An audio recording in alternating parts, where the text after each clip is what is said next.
Are we ready, Sheena? Okay, go ahead and call the meeting to order. Roll call. Joni. Here. Jim. Here. Joe is not here. Heather. Here. Marlene. Here.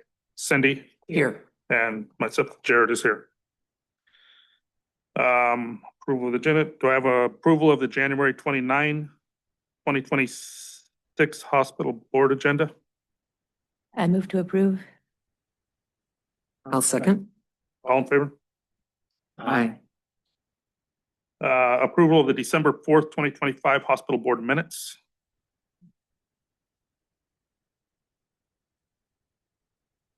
I'll move to approve the minutes from December 4th, 2025. Second.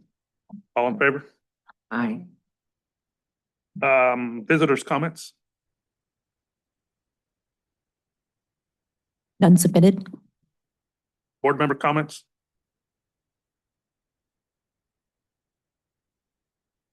Go ahead, Marlene. The assembly, we had a great.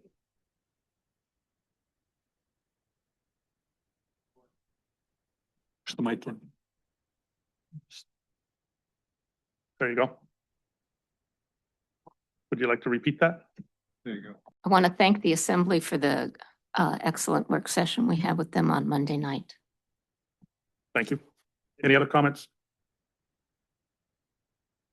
Committee reports, resource. The resource committee met on the 26th and clinic and lab visits are down slightly, which is not abnormal for this time of year. Long-term care is back at capacity and there have been changes in home health with numbers of patients declining. Consequently, the year-to-date revenue for home health at the end of December looked a bit light. In terms of expenses, old building repairs and maintenance are above budget, which is not too much of a surprise given previous assessments of the challenges of keeping the facility in good operating order. Utilities were up due both to the work building now being occupied and to the challenging weather we've had this winter. We don't yet have the revenue we anticipated from the work building, and Phil and Jason, I'm sure, will cover that in more detail. We're currently waiting on an interim rate review and anticipate the results will bring a strong receivable that gets us back on budget.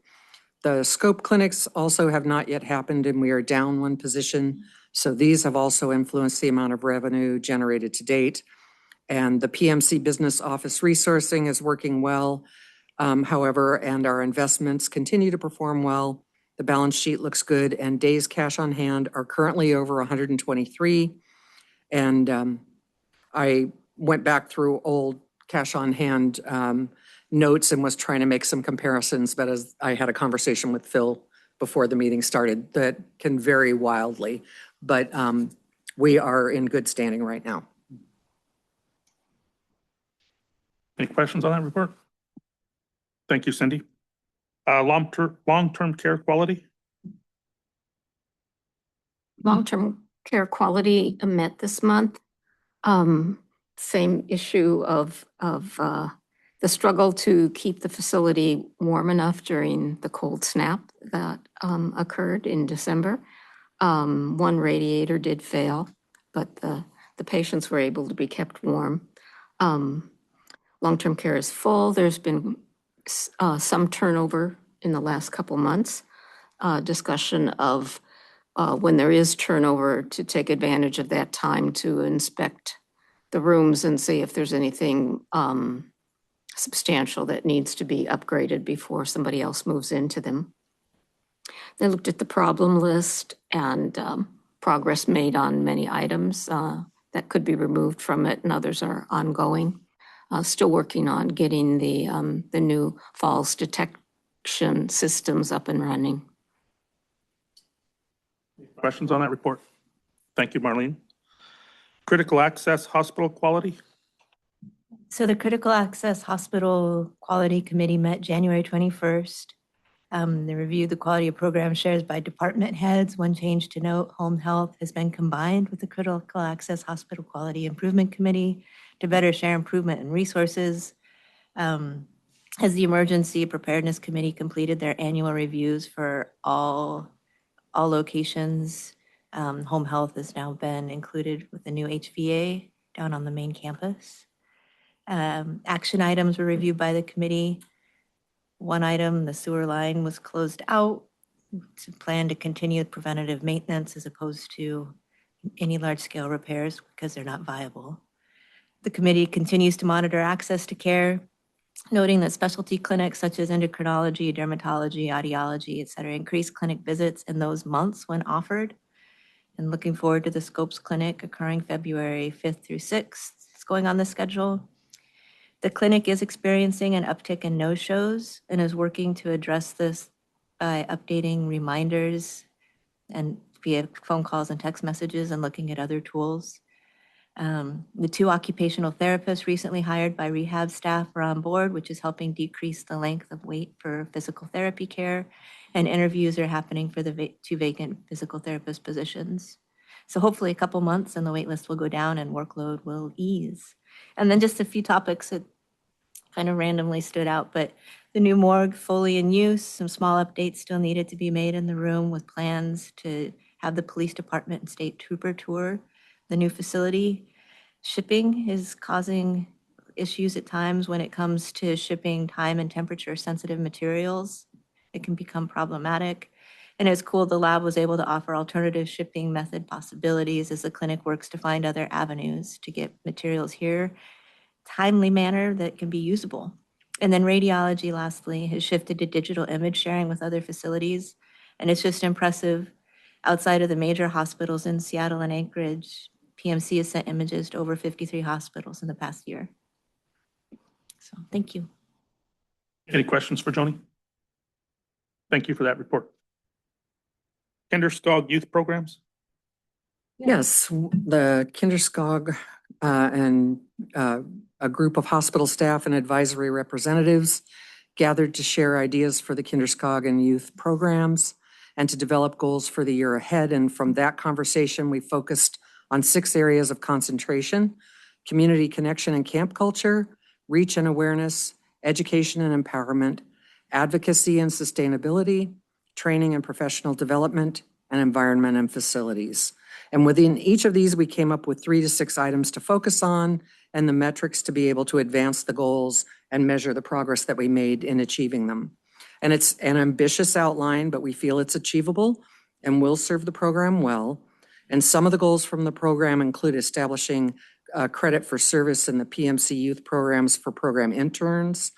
There are various opportunities for cultural enrichment, working on environmental education integration in the programs that are offered, and offering childcare on school in-service days. And we're looking at opportunities for more sustainable funding. And we talked about the possibility of starting an endowment that was focused on Kinderskog and youth programs. I would like to note that Katie was recently recognized by the American Camps Association with their Golden Lens Photography Award. And this is focused on depicting camp experience and best practices. And unfortunately, she won't be able to attend the award ceremony at the February conference in San Diego due to Kinderskog responsibilities, but I wanted to publicly acknowledge that recognition. And Katie has put everything together in an outline document that's very concise and good, and she would be willing to share that with anybody who's interested. Any questions on that report? Thank you, Cindy. Moving on to home health. Were there any questions regarding the home health report submitted by Ruby?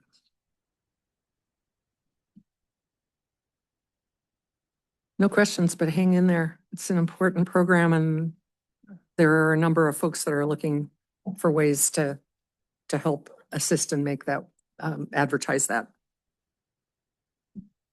I was really excited to see who was hired. Yeah.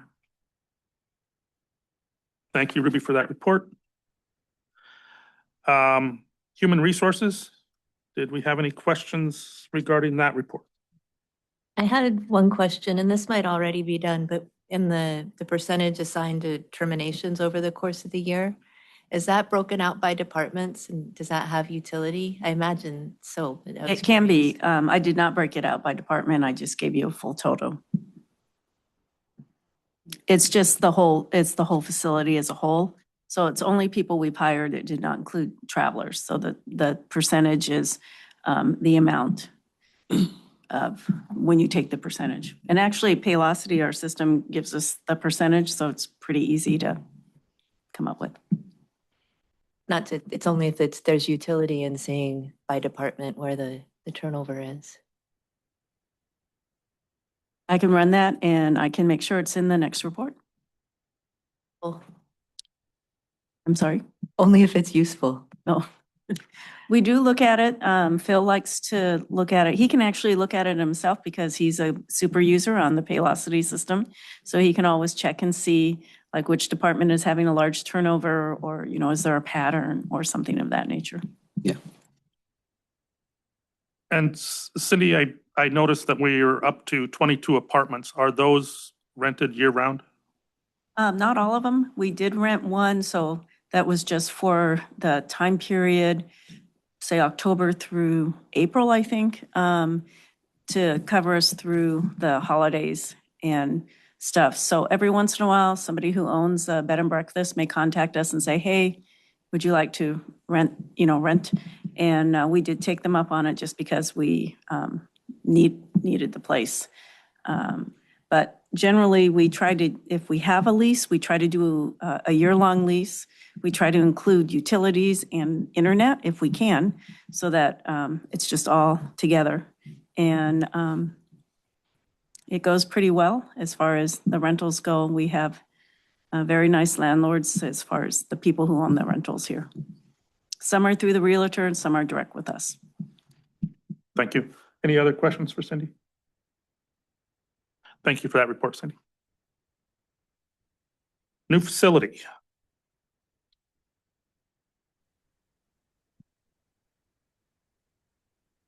Good afternoon, Justin Wetzel with Arcadis. Regarding the site work for the new hospital facilities lot, we are working on a final revision, hopefully, for the SWIP plan. That's going to be submitted probably at the end of this week, and hopefully that satisfies the last few remaining questions we had from ADEC regarding the new future hospital site, which is where a lot of the questions came from. In regards to the actual work building itself, we did have some activity in the building, kind of a remob for the contractor and for capital office. And we were able to get the last bit of long lead FF&E items that were taking a while to get a hold of. Some for public health nurse area, and then some few items for the remainder of the building. We also are working on the upgrades to the electrical system regarding the servers and the vaccine fridges and the magnet. And the magnet batteries and cabinets did arrive and were put into the electrical room, and we're basically prepped and ready for final installation on that. And we're waiting for the Eaton representative for the power conditioner and to basically be on site at the same time so we can activate the system with the new UPS cabinet. The monument sign was installed, and they'll probably have most of everything that we targeted for that MOB wrapped up by the end of this week. Regarding the new hospital design, Bettesworth did come out to site, and we did a really good walkthrough. Dawson was part of that, and we kind of walked the site and looked at the concept layout. And but essentially, the next phase, the next steps for that design is to to keep trying to advance the design. Essentially, now that the work building is complete, we have a layout concept for phase 3 and phase 4, kind of the whole campus build out.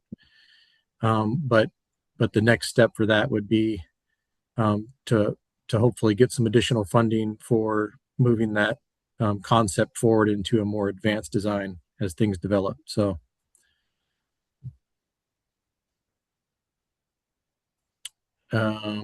any questions on any of that? Don't see any. Thank you, Justin, for that report. Thank you. Quality. Any questions on Stephanie's report?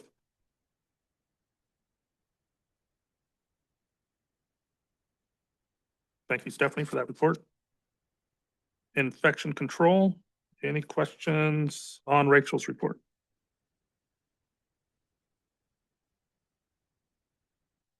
Thank you, Rachel. Executive summary. Thank you. Any questions on my report? I'll give a couple of bullets since a few things have been updated since the submission. Main things for this report. Thank you again for the work session. And again, those are delivered by or written in the charter, so we're required to do those. But it was just a really nice. I want to thank everyone that presented during that session, and also the engagement, especially with the rural healthcare transformation funds and getting the update. So I know Katie's on now, so that was excellent. So hard to sit in after 5 o'clock for a couple of hours in the evening. So that was really, really great. And it's good to go over the past year and where we are. Some follow-up items from that work session. I just don't want to lose out on that. We don't necessarily have to make any discussion or motions at this point. What was the housing initiative that was brought up? We didn't really have enough time to have that presented and discussed, but I just want to put a kind of an asterisk on that to see if we can follow up with the borough. It might be something the board can maybe through one of our committees, we can have a follow-up conversation with the assembly on. So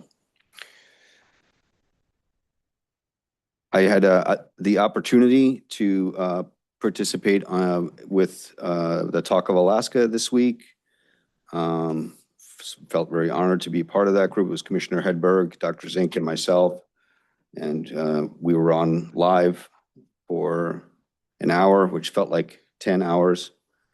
And as I mentioned on the radio today, it was pretty stressful, but I thought it was a pretty productive and good information and good conversation.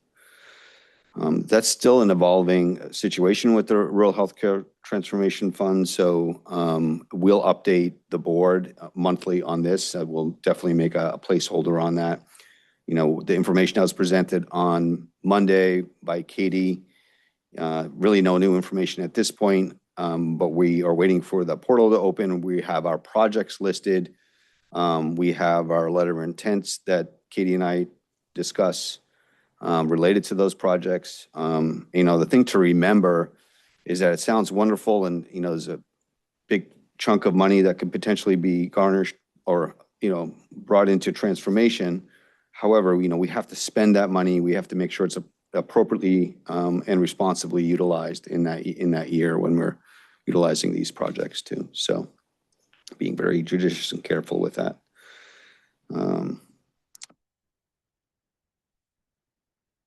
Other things, the other thing I really want to make sure I pass along is the MRI. We have the hearing coming up next week on February 4th. It's 2 hours, 11:30 to 1:30. That should be the final aspect of from the state regulatory process for certificate of need. And we've been collecting letters of support throughout this month. With the link is on our website. Letters of support can be read at the hearing as well. So that's the way you can do the hearing. It doesn't have to be another statement. And so we are, our point person for that has been Julie Walker from Public Relations, and that information is on the website. Out of curiosity, with the survey, have you been getting a fair amount of feedback? Yes, I believe we have been. We have a few people that are going to testify, and we're also there's been a significant number of letters submitted, including Representative Himshoot has submitted a letter, and a number of other stakeholders. So, yeah. I just wanted to add to that, if anybody was interested in submitting a letter, it doesn't have to be incredibly detailed, and you don't have to know all the mechanics of how an MRI operates. and it's very easy to respond on the site. Right. Yeah, and, Is there a place people should go, the LAIO office or up at the work building? it's a Zoom, it's hosted by the state and it's just a Zoom link. It's very straightforward. It's not a common location. It's not assembly chambers. It's just a Zoom link, with open hearing. Yeah. Oh, it's in the report. Yeah, the link is in the report. It's also on the website, so, should be pretty readily available. I'm getting some text messages from Katie, so she's responding. She said a really impressive response from the community. There've been over 90 responses to the CON submitted, so she's very nice. Thank you, Katie. As far as the funding for the work building, we do have a tenant in there, State of Alaska, so that's very helpful. I believe the comment related to that is really around the MRI and getting that online and providing that service. So and having that CON done as well. So very excited to get to that next step. I think that's all I had. Any questions? Thank you, Phil. Financials, Jason.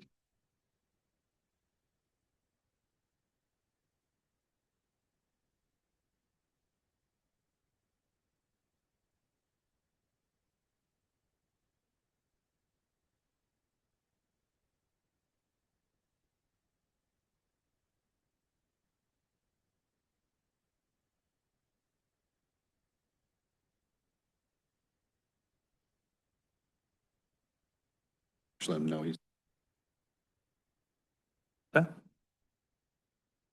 You're still muted, Jason.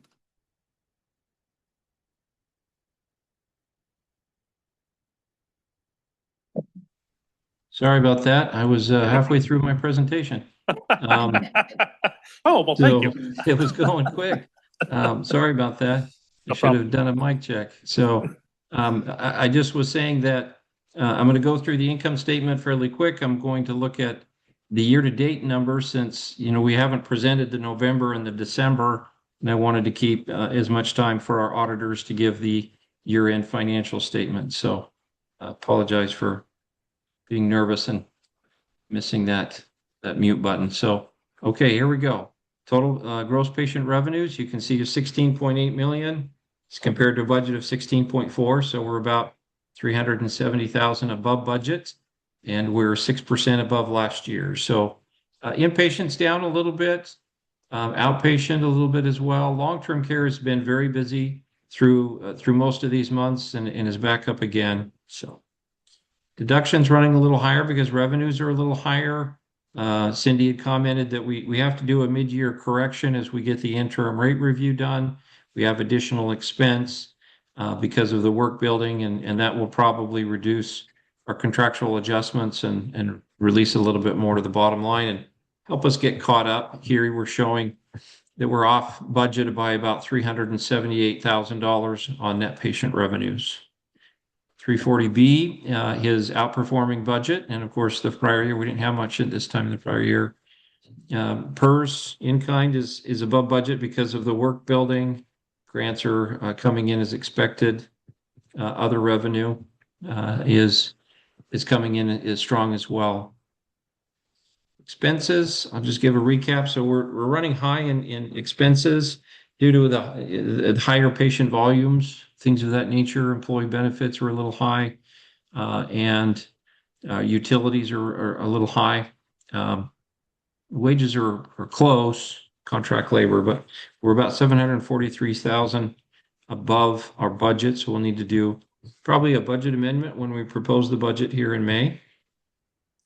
Investments are doing well compared to our budget and also compared to last year. So that's fairly strong. Still seeing some grant revenues come through at the completion of the building. So the bottom line here is 4,109,000 year to date, as compared to a budget of 15. And as compared, last year we had, a little stronger work going on in the building. And so that was 6.7 million. So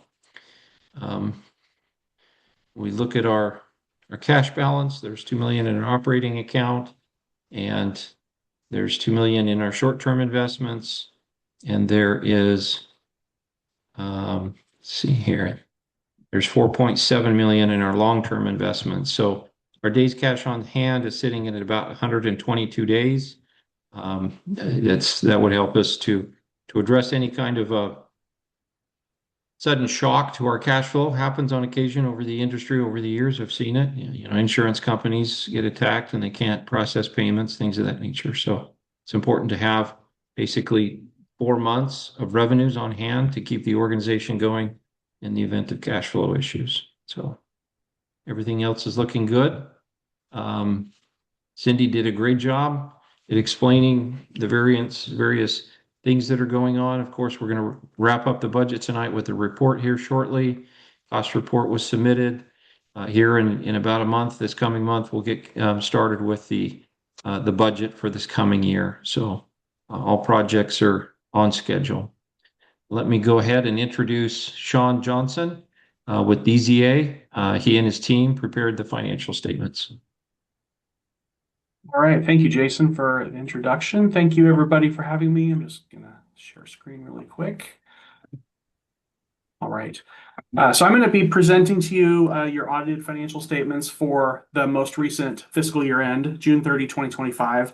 The financial statements are actually separated into 2 different reports. We had to do the financial statement report separate from the compliance reports this year, just due to a delay in the federal government approving the compliance supplement. So it's under 2 separate covers, but I'll go over both of them very briefly. If anybody has any questions throughout the presentation, please feel free to ask at any time. I'm going to go to the audit report, which is on the first, on page 1. This is where we give you our opinion on your financial statements. Our opinion is what we call an unmodified opinion. Means the financial statements are fairly stated in all material respects, or it's a clean opinion. This report does talk about the financial statements being the responsibility of your management team, and then our responsibility as your auditors is to audit the financial statements and provide that opinion on them. So clean report there.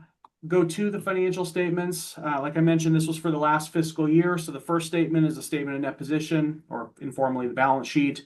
June 30, 25 compared to June 30, 24. I'm not going to go over this. You all have already seen these financial statements, and I will say that there were not any significant audit adjustments to these financial statements.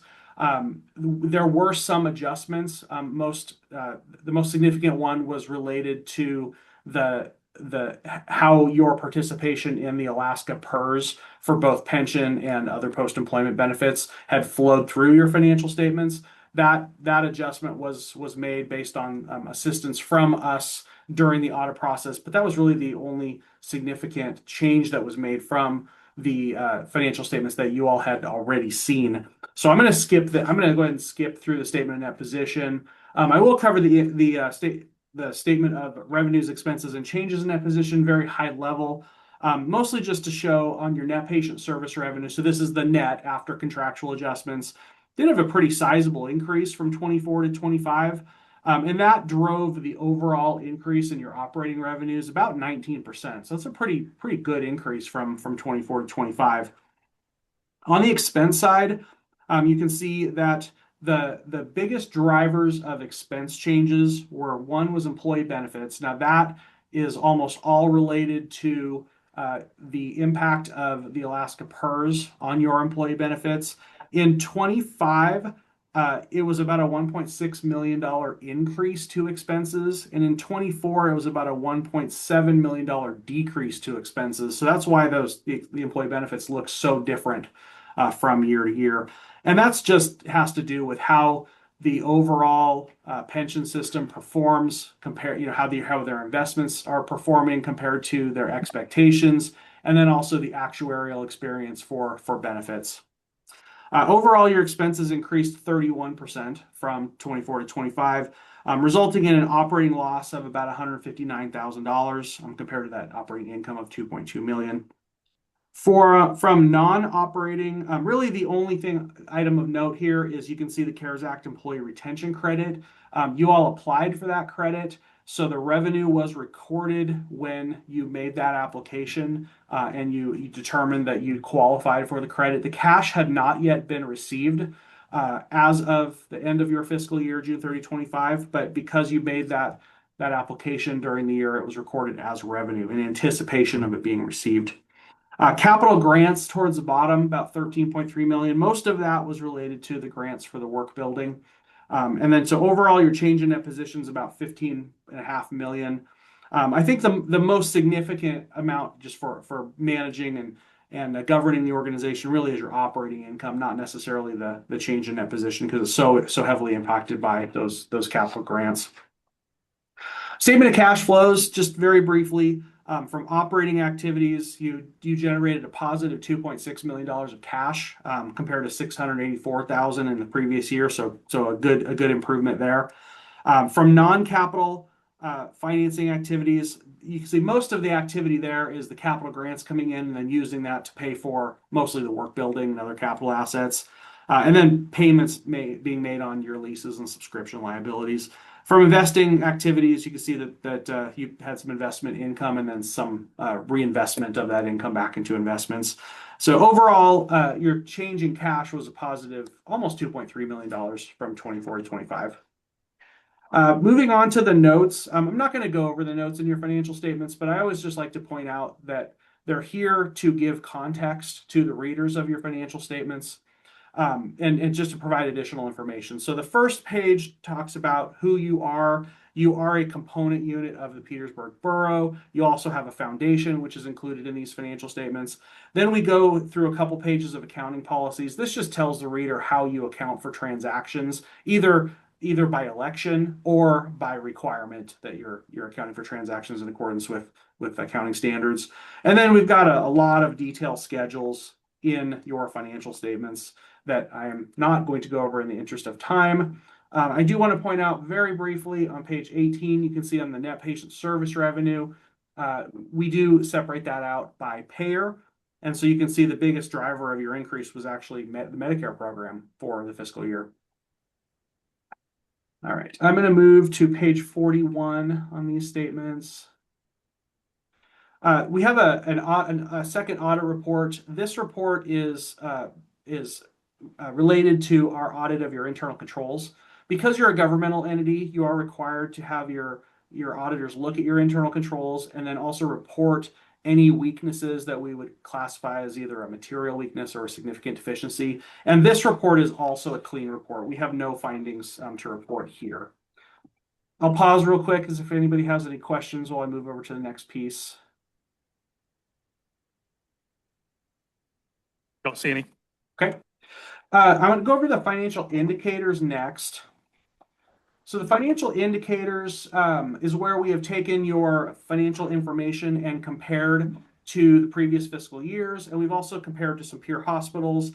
For the peers, we've looked at all hospitals in the state, all critical access hospitals in the Western US, all hospitals less than 50 beds, all rurals, less than 90 million, and then all either rural or urban in that 25 to 55 million range. And keep in mind that the peer information is a couple years old, so it's not directly comparable to 2025.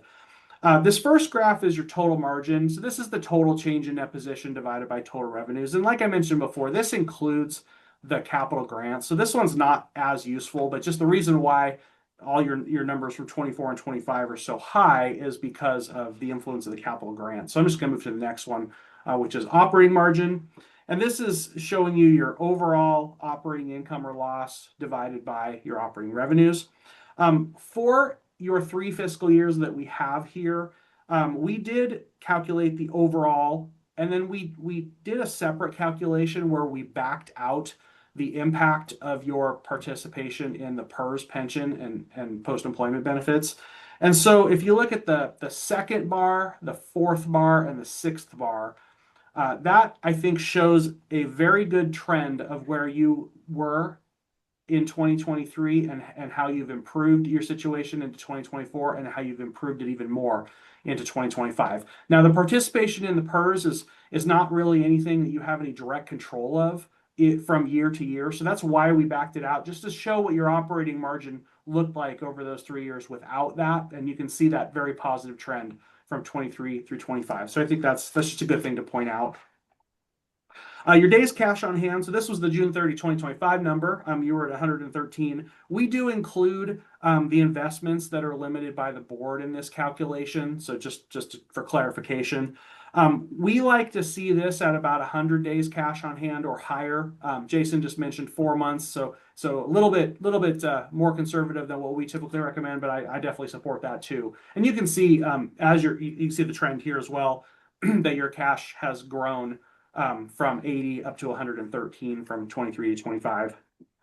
Current ratio is your current assets divided by current liabilities.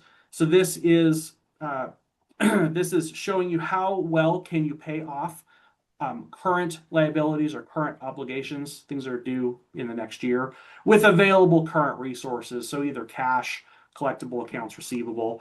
We like to see this in about the 2 to 3 range. And one of the things to point out is the investments that are limited by the board. We don't include that in current assets because you all as the board have placed a limitation on that. So if that were to have been included, then this number would be higher than it is. But 2 is still a good number, and you can see that has improved as well from 23 to 25. Next one is your capital equipment expenditures. This is showing you how well are you keeping up with depreciation on your equipment. A value of 100% means you replaced equipment at the same rate it depreciated. You can see in the last 3 years you've been below 100%. However, with the work building coming into service in 26, your fiscal year 26, I do anticipate this to jump pretty high, probably into the multi-hundreds for 26. And that is typical of what we see is you don't have the same equipment replacement need in any given year. So we like to look at more longer term periods of time on this graph, and you know, with what's anticipated in 26, that'll average this out to well over 100%. Your long-term debt to net position, you really don't have much long-term debt. You only have leases and subscription liabilities. So leases on some few pieces of equipment. Subscription is your Cerner or your accounting and electronic health record system. I mean, you can see how that's actually decreased quite a bit from 23 to 25 as those obligations are being satisfied. Days in net patient accounts receivable shows you how long on average it takes you to collect on your collectible accounts receivable. You've been very, very stable here in the mid 60s, a little bit lower than the peer hospitals. We like to see this, you know, in the low 60s range. So I think you're a pretty healthy number on this one as well. This is just the gross calculation. If you were to take out the allowance for uncollectible accounts, what it looks like, and it's also pretty consistent. Contractual adjustments just shows you from all of your gross revenue, how much are you writing off because you have a contract with Medicare or Medicaid or commercial insurance companies. And you can see this one has actually gone down a little bit. Keep in mind that Medicare pays you as at least the critical access hospital services based on your cost. So this one can jump around a little bit depending on what your cost structure looks like. Bad debt is the next one, just showing on average how much you've written off in bad debt. It was negative back in 23 because you had some recoveries of bad debt. But being at about the 1 to 2% is pretty typical. What we see, it looks like it's a little bit lower than the peer hospitals, which is a good thing. It means you're doing a good job collecting from your patients who are not commercially insured or if they have higher deductibles, you're not writing a lot of that off to bad debt. This one is a little bit slightly different calculation, but also includes your charity care. And charity care in critical access hospitals, I typically see at about 0.5%. So really, you're not out of the ordinary on that either. Just kind of noting your full-time equivalent employees, you went from 136 to 141 during the fiscal year. We do then divide your revenue by full-time equivalent employees, kind of an indirect measure of productivity. Keep in mind that does not include contract labor, so that could influence this as well. But yeah, you went from 161 to 187 on average. And then the salaries and benefits per full-time equivalent employee, it's showing you your all-in cost. The second column and the fourth column do exclude that impact of the pension plan and the other post-employment benefits plan. And so you can see you went from 113,000 on average to 122,000 on average for your all-in cost, including benefits for your employees. All right. Next, A question. yes, please. So this is actually backing up. And Phil, you might want to explain this to me, but just the capital equipment expenditures to the annual equipment, so looking at depreciation, what is this used for? I'm assuming it, well, I will not say what I think. What does it mean? What we usually use this for is an indication of, will you have capital needs higher than average going forward? So you don't want to have to replace everything all at once. You need to Ex- stagger it out over time. So this is a metric Yeah. to help you figure that out or watch that. Yes. So if you see multi-years in a row that's below 100%, it's an indication that you're probably going to have a year where you're going to have to replace more than you have in the last couple of years. Okay, thank you. Any other questions? Okay, very briefly, this is the second of our reports. This one is specific to your compliance with federal grants. So this is the one that typically is included in the financial statement packet, but we did have to separate it out this year. So we do have an independent auditor's report on your schedule of expenditures of federal awards. It also is a clean opinion, meaning that the schedule is fairly stated. So other than that, it's pretty similar to the other report. This is the schedule. I'll blow this up a little bit. So this shows you the various federal grants that you have expended during the year, not necessarily received, but expended. You can see that the largest one is the Coronavirus Capital Projects Fund. That was being spent on the work building. So about 12.5 million out of the 13.5 million in total. That is the grant that we audited. You are required to have your auditors audit your compliance of that grant. Our conclusion was that you did comply in all material respects with the various compliance requirements. We did have one very minor item of note when we audited that, in that we are recommending some better documentation of when you check vendors for being debarred, where they're debarred from doing business with the federal government. You are required to make sure that the vendors you use are not on the excluded parties list. And so our only recommendation was just to better document your checking of those vendors. But there was no vendors that were debarred, and we did testing of that too and hadn't found nothing. So just a very minor item of note, but other than that, you did comply with the requirements of that grant. So that is all for that report. The last, let's see, there's 3 letters. One of them actually kind of just went over. This one is our auditor communication letter. This is the letter that we are required to issue at the end of every audit. It just gives you information about the audit. So we'll just go through this very quickly. You did actually have some new accounting standards that were required to be implemented in 25. The difference between what was presented in 25 versus previous years is that now sick leave benefits are now recorded as a liability or an obligation on your financial statements, whereas before they were not. Sick leave is not a vested benefit, which is why under the prior standards they were not recorded. But the Government Accounting Standards Board now requires it to be recorded based on the amount of sick leave benefits that you anticipate to be used by your employees into the future.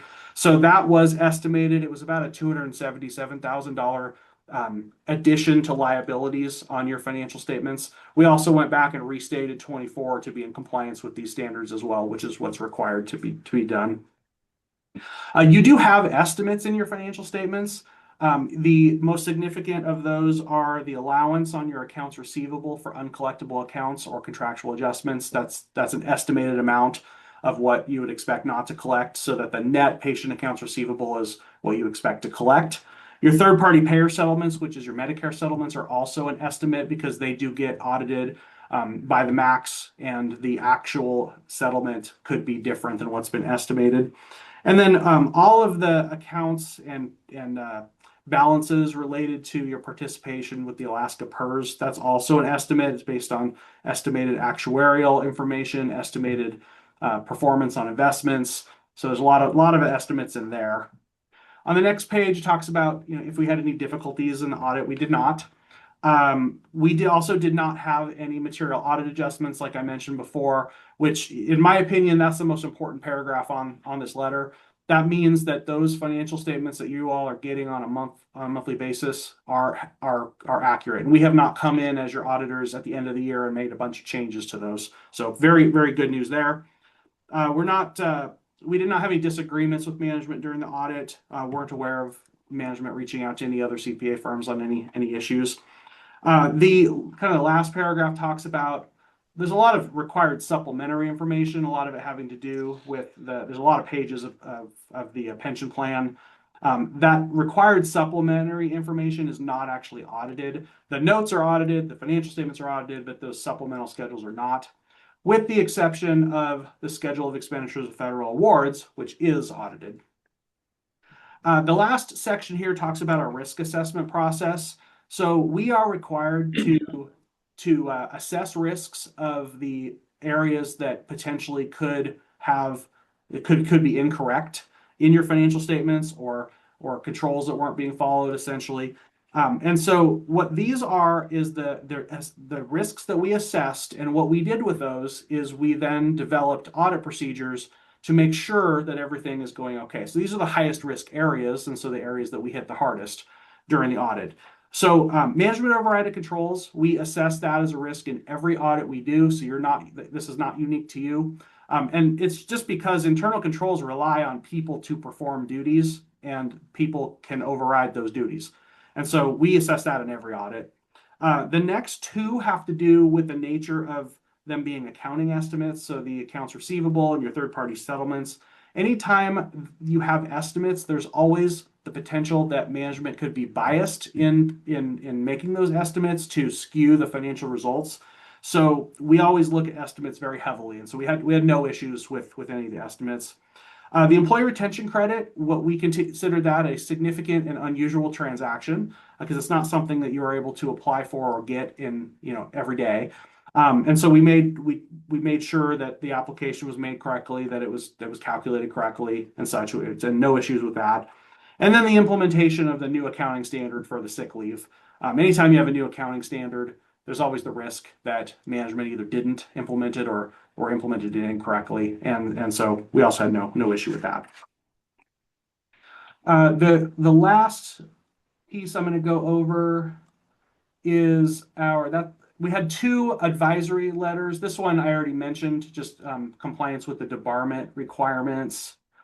And the other one is that we did note that there are some policies and procedure documents that could be, or that should be implemented. The first is because you do get a lot of federal grants. The federal government requires that you have written policies and procedures over grants management, making sure that the expenditures that you are using to cover those grants are following the rules and regulations related to the grants, and some additional things. I know Jason and his team's been working on this, but it wasn't in place at the end of the fiscal year, which is why we listed it as an advisory comment. And then there were some additional policies and procedures for some of the significant transaction cycles.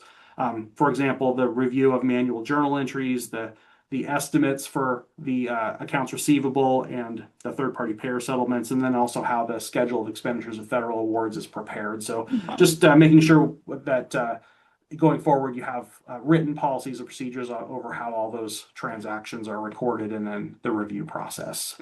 That concludes the presentation. So if anybody has any questions, I'm happy to stick around for a few minutes. Any questions?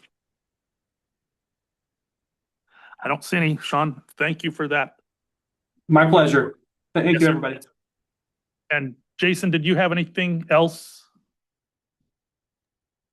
No, I didn't have anything else. I just wanted to point out, it was kind of covered by the auditors there, but if you look at the net income for the year 2025, if you really want to know what it was, you have to add back in that $1.7 million for the OPEB. So it looks light for the year, but that transaction, which is not a cash transaction, is what caused it to look like.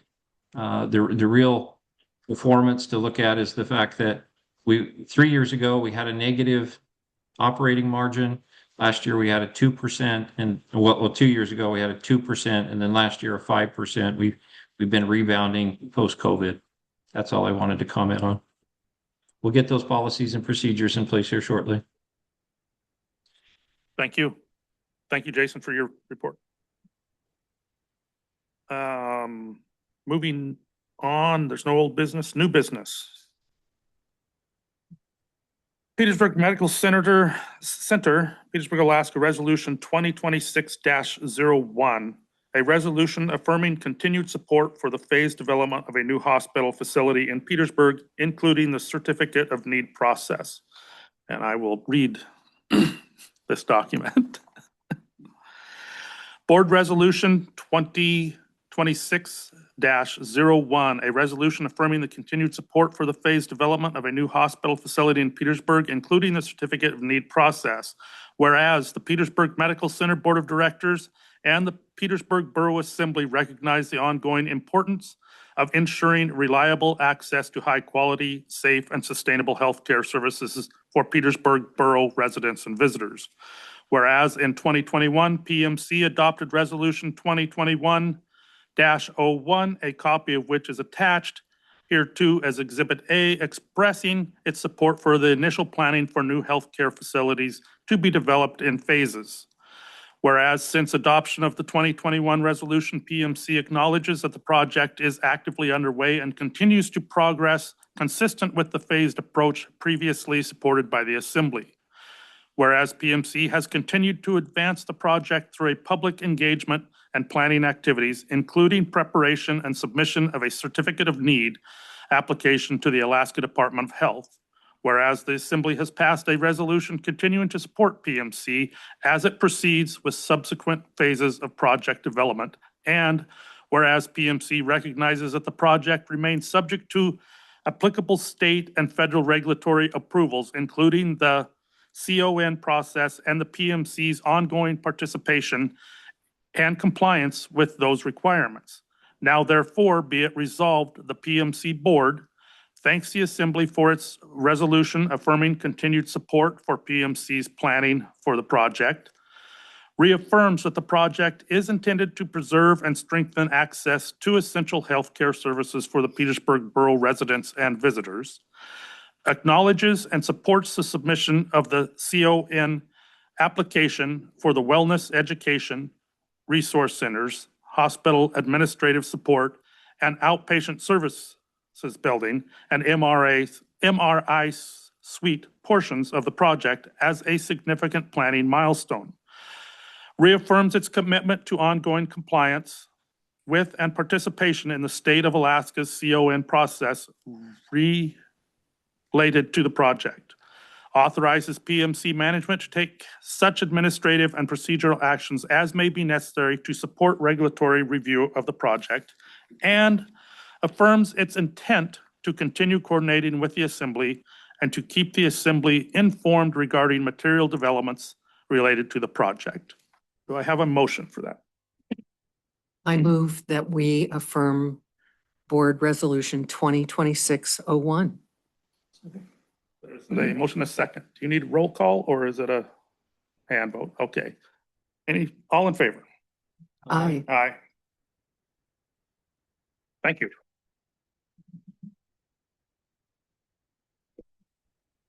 Next meeting. Looks like Wednesday, February 25th, 2026.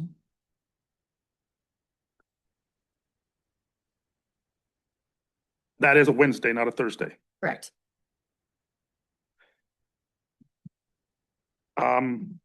Anything else? Do I have a motion to go into executive session to consider medical staff appointments, reappointments, and any legal concerns? So moved. Second? All in favor? Okay. Thank you.